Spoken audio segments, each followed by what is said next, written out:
See, you can be part Kenyan, part white, and still be black. But that doesn't mean you're anchored in the experience here, and your anchoring mattered. And what people were saying during that time when we were criticizing Obama, we weren't trying to be the blackness police. What we were saying is that he is not anchored in blackness, in African Americanness, not blackness. He has a Kenyan father. You black, but you're not anchored in an ADOS experience. And what that lets us know, or what we're worried about, is that since you're not anchored in that experience, you will not feel somehow impelled, or you will not feel any kind of urgency in doing for the people who have endured that experience. That's what we were saying. But you all accuse me and Dr. Cornell West and everybody who was saying that you accuse all of us of just trying to police blackness because you slow. Had nothing to do with us. You slow. I wasn't trying to police nothing. I was just trying to tell you that he's not anchored in this. And that's fine. But if you're not anchored in us and what it means to be us, that's fine. But you got to run on who you are. You're going to have to run on, listen, white mother, Kenyan father, this is my black experience. It's not the normal black experience. You got to run as that other thing.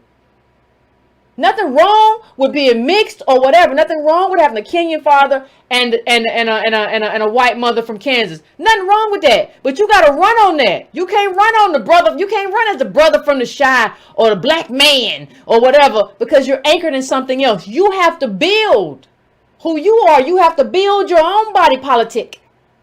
But that's not what you did. And that's what we were pointing out. We weren't policing blackness. And see, what has to happen as we go forward, what has to happen, as we go forward and have these conversations, we have to make it clear that during that period, as we do this autopsy and we figure out how we got from there, we have to figure out from 2008 to Mitch McConnell. That's what we have to figure out. And you have to do an autopsy on that. We got to. We never did. And that's how we're at this position now. We haven't learned anything either. Y'all still trying to say that he's the same. He's black, but that doesn't make him the same. All black and brown people don't have the same lineage and experience and history. And let me just finish this part. Even if President Obama's Kenyan father had been in his life, that wouldn't have been enough to link Obama to an African-American experience. I wrote this in 2010, to an African-American experience, which is uniquely different from that of Africans in the great vastness of the diaspora. And to say that Obama is connected to the African-American experience by virtue of his Kenyan father is alarmingly simplistic.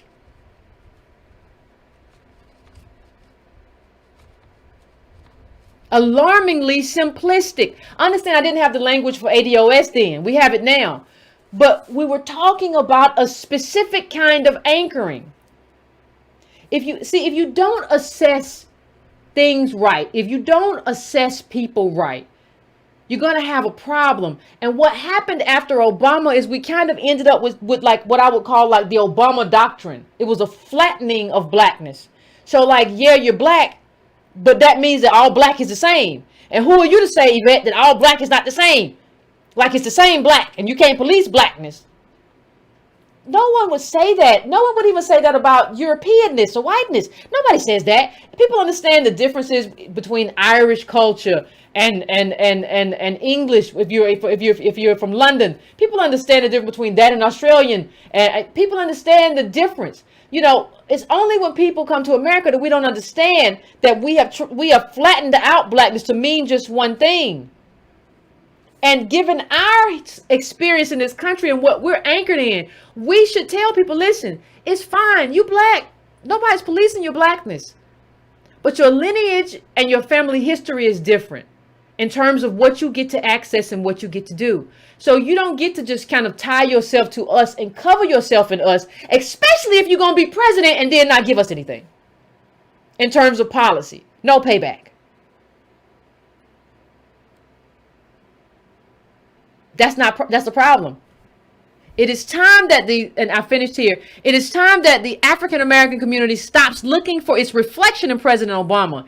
He may be the first Black president, but he's not the first African American president. There I was making a distinction. And let me just tell you something. It's a distinction. Now people talk about the distinction as if it's something that nobody wants to talk about. But it's funny, as I was doing my research for the show, I realized that Melissa Harris Perry once understood this distinction, and nobody accused her of birtherism or anything like that, of a distinction about lineage and history. Nobody accused her of that. And I just want to go through this real quick because we got to do the work. Let's do the work. So here's what she said. I suspect that part of the problem is that Obama is indeed not black enough. Specifically, the president is not sufficiently Negro. The historical variation of blackness that is undisputably American. Undisputably American. But everybody got a problem with me and the flag. Yeah, it is. You're right. You made a mess of a lot of other things, but you're right. Let's keep it pimping. The American slave system disrupted the ability of enslaved Africans to retain or pass along their ethnic identities. Igbo, Ashanti, Akan, Yoruba, Hausa became interchangeable units for sale, while slaves nurtured fragments of cultural, religious, and familial traditions. Much of the specificity of their African experience was surrendered to an imagined and indistinct notion of Africa. Oh my. Oh my. What you're saying then, Melissa Harris Perry, that we're not the same? Because when I said it, all of a sudden everybody got upset. Were you saying that there are distinctions between ADOS? Melissa Harris Perry. When was this article? This was 2011. But let's keep it going because I want to finish this real quick. Moreover, the law did not initially recognize slaves or their U.S.-born children as American. So enslaved Africans were women and men literally without country, defined solely in terms of their labor value. Their descendants eventually achieved citizenship. But to be an American black, a Negro, an American black, a Negro, is to be a rejected child who nonetheless clings to her abusive father because she knows no other parent. Well, not because you don't know another parent, because you don't have another parent. It's not because you don't know another one. You don't have another one. Your abusive father is your abusive father. He's still your daddy. And it's not about having a white daddy. It's about having a country. You're an American. I don't care whether you like it. It doesn't bother me. To be a black American descended from slaves is to lack, if not a birth certificate, then at least known genealogy. To have only a vague sense of where one comes from, of who one's ancestors were and where one belongs. But here we go. There's a difference. She goes to the difference. But see, when she goes to the difference between Obama and us, she sort of kind of implies, at least to me, that he is kind of, I don't want to say superior, but like more anchored than us. And that's why white people are mad. And I think when I read it, it's kind of deferential. And I think part of our problem as ADOS is that we have been deferential to a lot of people. Doesn't mean we have to dislike or anything. We're always embracing, and that's fine. I don't have any issue. But I'm saying that like we have always like not put ourselves first and understand that like we have been fighting here in the belly of the beast. We take second to no group. We are second to no one. Not ever. Don't ever sit around and say, well, you know, they do kind of got better culture. Well, you know, they do. They ain't went through what we went through. Live in majority black countries. They don't go through what we go through. They don't. No, you don't get no credit for culture or whatever. And what makes you think what's wrong? What you don't. What are you talking about? Well, see, Yvette, you know, we just got to do better. We were like 14%. In this country, and historically less than that. Like only now we have a lot of immigration, so there are more brown people. But do you understand? I say this all the time, but we're not supposed to be here. We take second to nobody, but it's kind of deferential where he is more anchored, and they expect a certain lostness And Obama doesn't have that lostness because he's anchored in who he is. Yeah, but that's part of what makes him not us. And in Melissa Harris Perry's 2011 essay, she understood that. Now all of a sudden we can't talk about any distinction within race. We just got to talk about race as flat. Now let's finish up her quotes from this article. In this sense, Obama is not very black. He is not a Negro. Wait a minute. Obama is not very black. He is not a Negro. As a black man, President Obama's confident and clear knowledge of his lineage is precisely the thing that makes his American identity dubious. Unlike most black people, he has an easy access to both his American and his African selves. He is not us. He doesn't express the lostness that we have. He knows his Kenyan side. He knows his Irish side.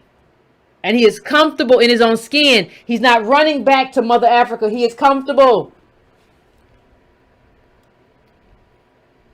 He confidently embraces a triumphant American narrative that echoes the tone of voluntary immigrants more than the pathos of the dominated. Say that again, Melissa Harris Perry. Did you say what I think you said?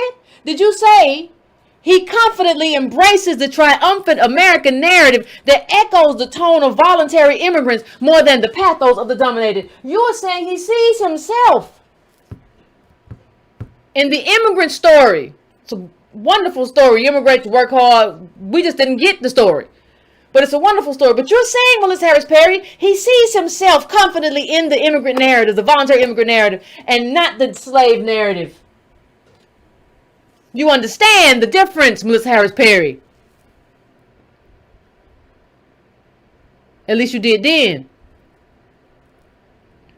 Let's continue. Let's keep it going. In the 18th century, she says, choosing the designation African was a symbol of self-determination. For example, the Free African Society, founded in Philadelphia in 1787, and its religious offspring, the African Methodist Episcopal Church, was founded in the spirit of defiance of slavery and racial inequality.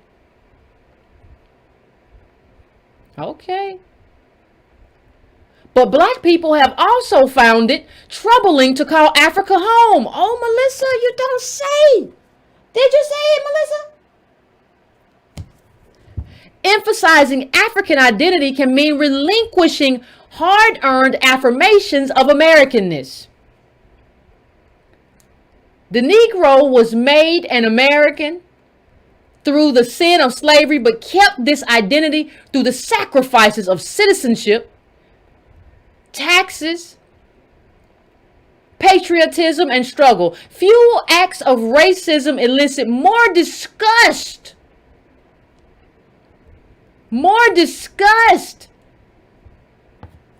I want you to stay with me here. Few acts of racism elicit more disgust among black folk descended from 18th century slaves than being told to go back to Africa by a white person whose American heritage goes back only to the 20th century. You better preach. How do you tell me we are more American than anybody? But you know what the irony here is? Do you know what the strange thing here is? She right. Like when you tell us to go back to Africa, I ain't never even been there. Go back. What you mean? This home. That's why we get so offended, because somewhere down the line we know this is home, and we know we built home. We know we built the house you live in. Your people came here. What, 100 years ago? 130 years ago? 150 years ago? We've been here since forever. So you telling me to go back somewhere where you ain't even been here that long is offensive. Because I'm as American as anything. I built the America that you call home. So what Melissa Harris Perry is saying is that is offensive. But see, part of the problem is people who want to call, you can't see, this is the dilemma. You can't call yourself African and then be offended when somebody tells you to go back to Africa. What they're telling you to do is go home. You got to decide what home is.